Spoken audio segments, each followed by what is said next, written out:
So, Morgan Gibbs-White to Manchester City. This is a transfer story which is seriously beginning to gain some traction, as Fabrizio Romano recently posted that Manchester City plan to advance on Morgan Gibbs-White deal in the next weeks as he remains one of the priority targets. And this sparks a wider debate in the Manchester City community, as a lot of people are questioning whether Morgan Gibbs-White is good enough for the club. Can he play for Manchester City? Is he going to be another Calvin Phillips situation? So what I thought would be a good idea today is to have a deep dive into Morgan Gibbs-White and truly find out if he is good enough to play for Manchester City. And if he is good enough to play for Manchester City, whereabouts in this Manchester City side does he fit in? And how I've done that is I've looked at quite a few different stats. I've looked at how he could potentially fit into this Manchester City side, the statistical profile that he has, what he can maybe offer to this Manchester City team, and also having a look at gameplay as well. I think looking at him live in action, things he does on the football pitch, is also important. So I've also gone through, I've pulled out a few examples which I'm going to show up in this video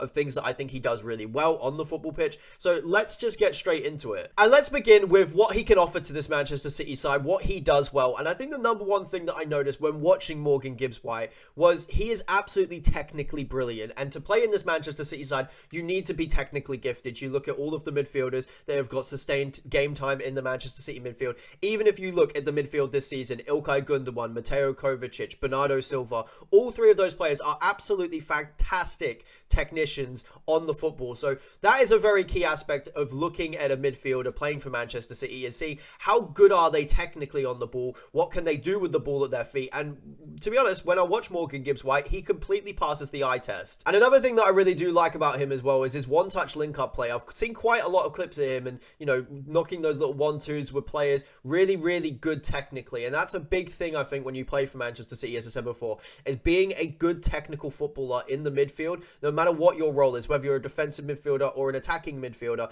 That is vital. And as I said, Morgan Gibbs-White has that in abundance. But you want to know what the number one thing for me is when I went back and watched all of those clips of Morgan Gibbs-White that impressed me so much? Was his ability to beat the press in midfield. And I've actually pulled out a couple of examples here so I can show you as well just how good he is at actually beating the press in midfield. And this is the first example I'm going to show you. He receives the ball in this space here, and he's got a little bit of space to maneuver in. He's got 4 players in front of him in a line, and then he's got 2 players behind him that are ready to close him down. And I think most people would look at this and see from this freeze frame right here that he's got a little bit of a passing lane there to thread that through in the midfield to be able to find his teammate. But he doesn't do that. And what he does next really impresses me. And if I move the freeze frame on here, you can see that he has the confidence to drive through the midfield there and be able to open up a new space, which makes it an even more dangerous attack. As you can see, he's brought a player to the ground who's trying to challenge him. That shows good body strength. And by doing this, what he's now done is he's opened up the game completely by beating about 4 or 5 men with that run. As you can see, the opposition is now in a state of panic because Morgan Gibbs-White has opened up all that space for Chris Wood to move into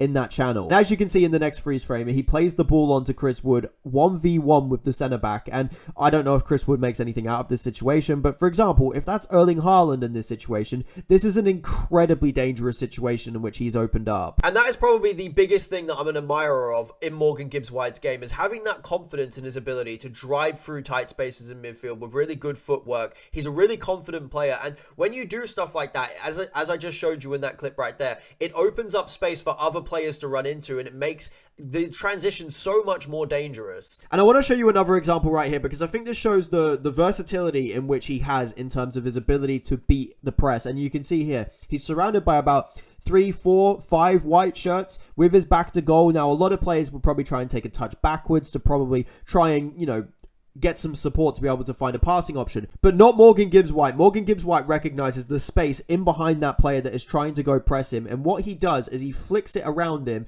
and he opens up all of that space, as you can see in the midfield there, to be able to run into, and again making a really, really dangerous transition for Nottingham Forest. And when you think about the way that Manchester City have struggled at times this season in the midfield, from physical midfields that are trying to press them, trying to get on their backs, back to goal, not giving them time to think, Morgan Gibbs-White's ability to be able to beat the press could really open up a side trying to press us in the midfield. And another thing I really like about Morgan Gibbs-White is his ability to find passes from distance. His long passing is really good, and it's a feature for Nottingham Forest whenever you watch them play. Obviously, they've got Callum Hudson-Odoi and Anthony Elanga who've got pace and transitions in those channels, and he really does like to find them in behind, and his passing ability is truly exceptional. But I want to rewind Manchester City fans' memories back for a second to this game earlier in the season season that we played away against Nottingham Forest, where we lost 1-0. And Morgan Gibbs-White was the difference here. And the reason why he was the difference was because of the long pass in which he picked out. And it's an absolutely sensational pass that he does pick out. As you can see, he receives the ball in this position here, which is quite a distance away from where he does find the pass. And if I move it on, you can obviously see this is where Callum Hudson-Odoi received this pass.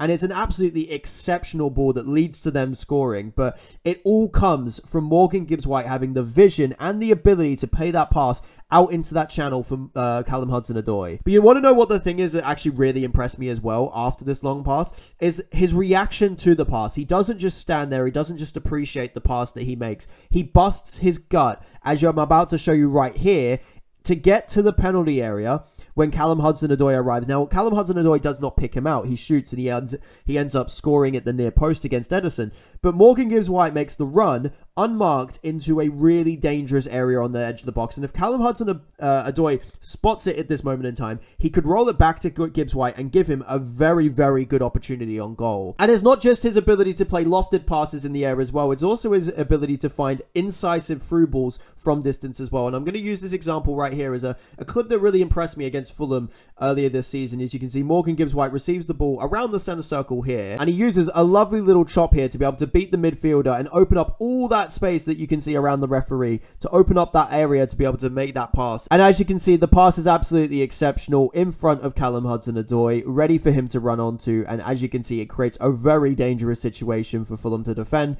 and a really good goal scoring opportunity for Nottingham Forest. But this overall brings me on to the point that I want to make about Morgan Gibbs-White in this video, that I think is a common misunderstanding that people make about Morgan Gibbs-White, and that is that he's this attacking midfielder. He's this player that creates chances in the final third. I don't think he's that. When you look at the position that he received the ball in against Fulham to create that through ball for Callum Hudson-Odoi, when you look at the position he made the pass against Manchester City for Callum Hudson-Odoi, they were both in very deep positions in the pitch in his own half. And I think this is even more obvious when you look at his scouting report on FBref. Because for me, when you look at things like expected assisted goals, shot creating actions, progressive carries, successful take-ons, touches in the attacking penalty area, and progressive passes received, when you compare it to other attacking midfielders / wingers, it looks really poor. However, when I switch it over here to versus midfielders, you can see the difference. You can see that actually his expected assisted goals, his shot creating chances, his progressive carries, his successful take-ons, touches in the attacking penalty area, and progressive passes received are actually amongst some of the best midfielders in the world. And when I show you here the chances created in the Premier League for him this season, in the Premier League and his assists, you'll see a lot of these chances come from outside the box and a lot deeper in play. And the thing I actually like about this chances created list here is that you can see the range and the versatility of positions in which he can assist from. They're not all coming from the same areas. They're actually coming from very different places on the pitch. So for me, when I look at Morgan Gibbs-White, I look at the positions he takes up, where he is dangerous on a football pitch, what he kind of does in this Nottingham Forest side. I look at it and I think actually he's quite a misprofiled player, and I think a lot of Manchester City fans that are criticising him quite heavily in terms of being a Kevin De Bruyne replacement right now don't actually realise that he's not going to be signed to be a Kevin De Bruyne replacement. And I think Manchester City actually recognise this as well. As you can see, a lot of the reports coming out right now are saying that Manchester City are not only targeting Morgan Gibbs-White, but we're also targeting Florian Wirtz. And I think the reason for that is that Morgan Gibbs-White is not signed to be the Kevin De Bruyne replacement. He's actually probably signed to be more of an Ilkay Gundogan replacement than a Kevin De Bruyne replacement. That is what Florian Wirtz is being targeted for. And when I watch Morgan Gibbs-White play for Nottingham Forest, when I look at the statistics and when I see him, you know, be able to beat the press so well in the midfield, being able to pick out long passes the way he does, and also be able to affect the game in the final third as well and be creative in that sense, I think he could be a really good signing for Manchester City. But obviously, if Morgan Gibbs-White was to play deeper in the midfield for Manchester City alongside Rodri as those kind of two deep lying playmakers, he would have to have But obviously, if Morgan Gibbs-White was to play deeper in this Manchester City team alongside Rodri in the midfield, it would mean that he would have a defensive responsibility. And especially, obviously, considering the fact that Manchester City have really struggled at times this season for physicality and defensive work rate in midfield, that is a key area of the game that I think that would have to be explored with Morgan Gibbs-White. So let's explore it real quick. And when you look at his defensive statistics this season compared to the rest of the Nottingham Forest side, he's not bad. I mean, he's not great, don't get me wrong. You know, I would look at Nicholas Dominguez and Elliot Anderson as having far better statistics, but that's not what Morgan Gibbs-White is in this side to do. The question is is he decent defensively? And I think he is, and that's relatively expected if I'm being honest, because he plays under a Nuno Espirito Santo side, which, I mean, if he couldn't defend, I think Nuno would be having some problems with him. And when you look at his ground duels as well this season, 104 he has won in the Premier League this season. And again, it's not as good as Elliot Anderson. Elliot Anderson's on 167, but we must state, Elliot Anderson's role is much more of a defensive role in this Nottingham Forest side, like Rodri's would be in the Manchester City side alongside him. We've explored the positives. Let's have a little look at the negatives as well, because there are a couple of negatives. I don't think they're that glaring, but I do think there are negatives to be had, and we obviously need to talk about them. So the first one for me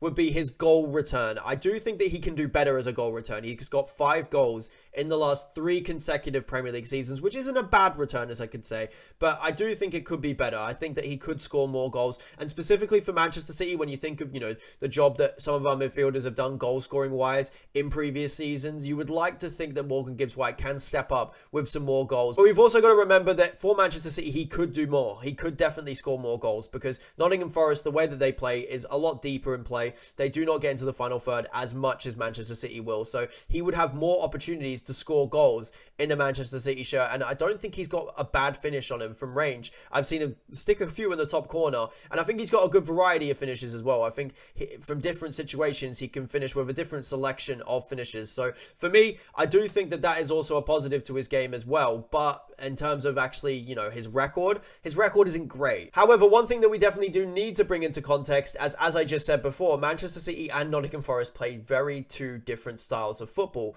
Nottingham Forest like to defend deep. They like to wait for those transitions, allow teams to come onto them and hit that space in behind. Manchester City, on the other hand, we like to be that team on the front foot, holding possession, probing, being able to create those opportunities and score goals and keep possession of the football. So they're two wildly different ways of playing football. And the question then obviously does become, can Morgan Gibbs-White find the space that he did in a Nottingham Forest shirt, being able to break the lines in midfield? Can he drive into the same space in Manchester City shirt? But I honestly do not think that that would be too big of a problem, to be honest, because Morgan Gibbs-White is very technically proficient, as I said before. So in front of players, being able to play quick 1-2s, go through the lines, all that type of stuff, Morgan Gibbs-White has that in his locker. So for me, I don't think it's too much of a negative. I think that he would be able to fit into the Manchester City system. However, it just has to be pointed out that he's not played in that system before, and that could be a potential reason why he does struggle. So overall, I've done a full comprehensive analysis on Morgan Gibbs-White here. I've looked at the footage, I've looked at the way he plays in this Nottingham Forest side, I've looked at all the statistics, and I've come to my decision. I think Morgan Gibbs-White to Manchester City is a good signing. I really do. I think that playing alongside Rodri as one of those options in the midfield, as an 8, he could be really good for Manchester City, breaking the lines, finding those long passes, contributing to the attacks in the final third as well when we've got domination of the game. I think he could be a really useful player for Manchester City, alongside signing someone like a Florian Wirtz, of course. So the ultimate question, obviously, that this whole video is about is he good enough for Manchester City? And I think the answer is actually quite simple. When I go through the analysis, when I look at the statistics, I think he's good enough for Manchester City. I think he could easily play in this Manchester City side, and I do think he could actually improve our squad. The question then comes, though, how much does he cost? And that is a problem, because I've seen a couple of the reports going around right now. I do not know if obviously this is just Nottingham Forest floating out prices there, or sources floating out prices to try and put Manchester City off, or big clubs off of signing Morgan Gibbs-White. But I've seen the £100 million mark being floated out there, and for me that is absolutely absurd. I would not pay that much for Morgan Gibbs-White. But for me, a more fair price point for Morgan Gibbs-White would be £60 million. I would not pay anything north of that for Morgan Gibbs-White. I think he's a quality player, but do we need a Morgan Gibbs-White in the squad? I mean, we could definitely use someone with his youth, someone with his energy, someone with his ability. However, you look at Nico Gonzalez, whom we just signed. He can play in that 8 role alongside Rodri next season. We've got İlkay Gundogan as well, who can play in that role, who's going to be signing a contract extension. There are other options out there. There's that Rangers as well, who we could also sign for the 8 role as well. So there are other options out there as well. I would not pay more than £60 million for Morgan Gibbs-White. But to answer the question that this video is ultimately, the purpose of the video is obviously ultimately trying to answer, is Morgan Gibbs-White good enough for Manchester City? he is. To all of those Manchester City fans that are currently trashing the potential signing of Morgan Gibbs-White, what I would implore you to do is I would implore you to go and watch footage of Morgan Gibbs-White, and don't think of him as a Kevin De Bruyne replacement. Think of him as a deeper midfielder who can play alongside Rodri in the midfield, and someone who can also play alongside a potential Florian Wirtz. I think that that's the way to look at it, and I think when you look at it from that perspective, a midfield of Rodri, Wirtz, and Morgan Gibbs-White, I think that's a great midfield, honestly. So ultimately, if Manchester City go ahead and sign Morgan Gibbs-White in the summer window for £60 million or less, I will be absolutely happy with that signing. If it's more than 60 million, not for me personally. I think that there's ways that we can spend our money more wisely in the summer with a big rebuild coming up with multiple players leaving the club. We need to sign for multiple positions. I don't think spending that much money on a Morgan Gibbs-White is necessary. However, I think he's good enough for Manchester City. So that is my analysis on Morgan Gibbs-White to Manchester City. Let me know what you guys think in the comments below. Do you want to sign Morgan Gibbs-White? Let me know what you guys thought of the analysis I provided in this video. And yeah, I'll catch you in the next one, boys. Peace.